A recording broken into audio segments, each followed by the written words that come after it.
tall. What position are we looking to be in afterwards? Ideally, obviously, from being in there.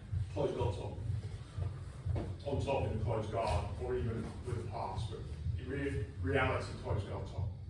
We don't want to be back in mount if we can avoid it. The key determinant of that is getting that inside elbow to the mat. So, if Matt's on my back, I'm thinking which way to go on this. Yeah. So, what determines who wins this position normally? Let's say, so I'm here, I'm pulled up, ideally my elbows are behind his knees. This is Christmas if I have the elbows behind his knees.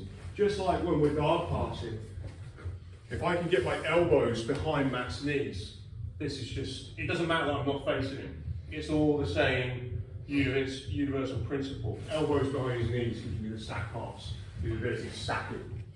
So elbows behind the knees is huge. In reality, he might have the arms under on one side or whatever.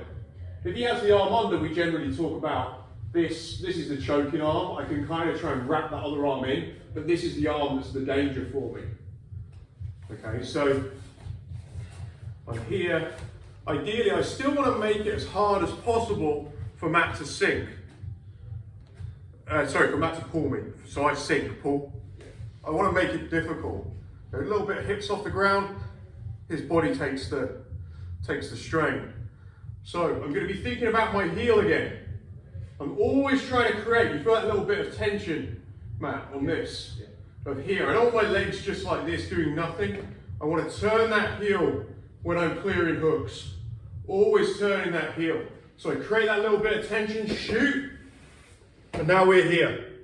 The critical part here is really, can I turn my shoulder into the middle? Same old stuff, I'm afraid. Can I turn my shoulder into the middle and therefore get, or get this elbow to the mat? So if I'm hitting a lot of body here, I'm going to turn, and I don't necessarily get my elbow to the mat, but I have to turn my shoulder through. What will prevent him mounting if everything goes kind of badly wrong is getting my elbow to the mat. So, the exact position we land in and what configuration, for now we're really just focusing on clearing a hook each time, just like mount. So we're taking that skill that we've learned in mount and we're trying to apply it in as many places as possible. Think about where it's relevant. So I clear that hook and I'm getting to here. Let's say Matt though is getting that hook over the top.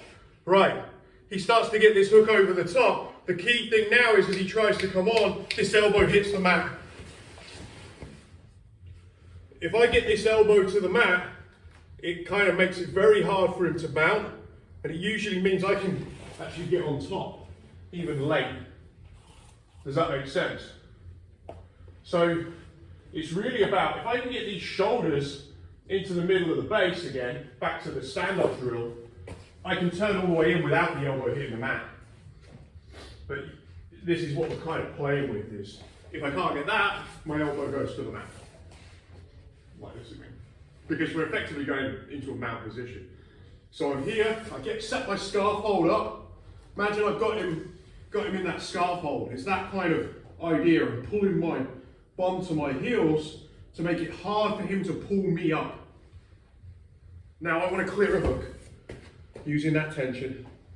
So I'm here now, either this shoulder to the middle or that elbow to the ground, but it basically achieves the same idea.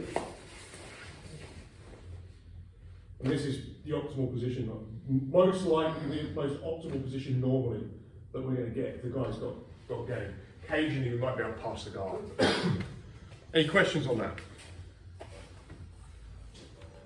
Yeah, let's give it a go. Guys feeding on the back, try and get on top. Give them different levels of resistance, but try a couple of times to get on top in it. Maybe the first time.